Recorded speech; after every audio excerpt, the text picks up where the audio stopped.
ជំរាបសួរអ៊ំពូមីនទាំងអស់គ្នាថ្ងៃនេះអូនមកបញ្ចូល vlog ថ្មីគឺ challenge ឡើងភ្នំជីសូ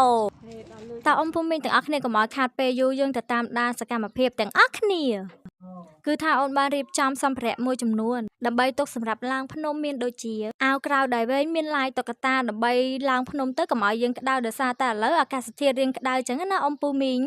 អូនទៅតែមានអាយុត្រឹមតែ1ខួបតែប៉ុណ្ណោះក៏ប៉ុន្តែ challenge ខ្លួនឯងសិតតែហ៊ានឡើងភ្នំជីសូ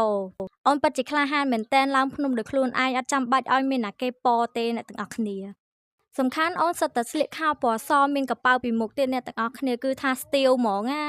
ឥឡូវខ្ញុំសូមបើកវងកញ្ចក់បន្តិចបើសិនជាអ៊ំពូមីងដែលមានកម្រងចង់ទៅឡើងភ្នំជីសូសូមឲ្យគាត់ទៅឡើងកម្មចដាខាងលិចព្រោះថាកម្មចដាខាងលិចវាមានតិចជាងខាងកើតអញ្ចឹងណាអ៊ំពូមីងហើយនៅរយៈពេលដែលយើងឡើងតាមខាងលិចគឺវាឆាប់ទៅដល់ជាងអញ្ចឹងណាអ៊ំពូមីង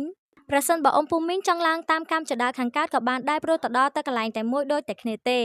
ជម្រើសមួយទៀតគឺអ៊ំពូមីងអាចជិះម៉ូតូឬក៏ឡានក៏បានដែរព្រោះមានផ្លូវសម្រាប់បើកឲ្យទៅដល់លើភ្នំតែម្ដងមួយទៀតអ៊ំពូមីងទាំងអស់គ្នាគឺមានផ្លូវឡើងមួយទៀតតាំងពីបុរាណមកម៉េះក៏ប៉ុន្តែផ្លូវហ្នឹងគឺចោតមែនតើខ្ញុំអត់ចង់ឲ្យបងប្អូនទៅឡើងតាមហ្នឹងទេព្រោះដោយសារតែឡើងតាមហ្នឹងគឺវាចោតអាចនឹងមានបណ្ដាលឲ្យគ្រោះថ្នាក់អញ្ចឹងណាអ៊ំពូមីងហើយទីតាំងមួយហ្នឹងគឺនៅខាងជើងភ្នំដែលចាស់ចាស់គាត់យកជាថ្មបាយក្រៀមទៅតម្រៀបគ្នាដើម្បីធ្វើជាកម្មចិន្តាឡើងទៅដល់កំពូលភ្នំ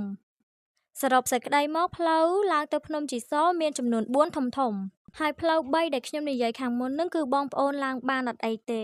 ហើយផ្លូវមួយទៀតនៅប៉ែកខាងជើងហ្នឹងខ្ញុំអត់ចង់ឲ្យបងប្អូនទាំងអស់គ្នាឡើងទេព្រោះវាអាចរអិលចឹងណាបងប្អូនឥឡូវក្រឡេកមកមើលអូនកល្យានវិញមកអ៊ំពូមីង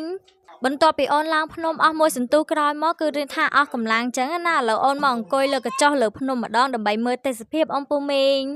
ខណៈពេលនេះគឺថាម៉ោង9កន្លះតែអូនបានឡើងមកដល់លើភ្នំតែម្ដងទោះបីជាអាកាសធាតុរៀងក្តៅបន្តិចមែនក៏ប៉ុន្តែអូននៅតែសប្បាយរីករាយក្រឡេកមកមើលអូនវិញគឺថាមានកម្លាំងពេញបឹបហ្មងគឺថាដើររហូតហ្មងអត់មានគិតថាហត់អត់មានអីទេហើយយំក៏អត់មានដែរអ៊ំពូមីងហើយសូមជម្រាបជូនដំណឹងដល់ពុកម៉ែបងប្អូនថាប្រសិនបើចង់តាមដានអូនកល្យានកុំភ្លេចជួយ follow page អូនម្នាក់មួយផងអ៊ំពូមីងអូននឹងនាំអារម្មណ៍អ៊ំពូមីងទៅដើរលេងតាមរមណីយដ្ឋានគ្រប់24ខេត្តក្រុងតែម្ដងអូនមានសុខភាពល្អកម្លាំងរឹងមាំខ្លាំងក្លាគឺដោយសារតែអូនបើទឹកដោះគោដូចមិនដូចប្រអ៊ំពូមីង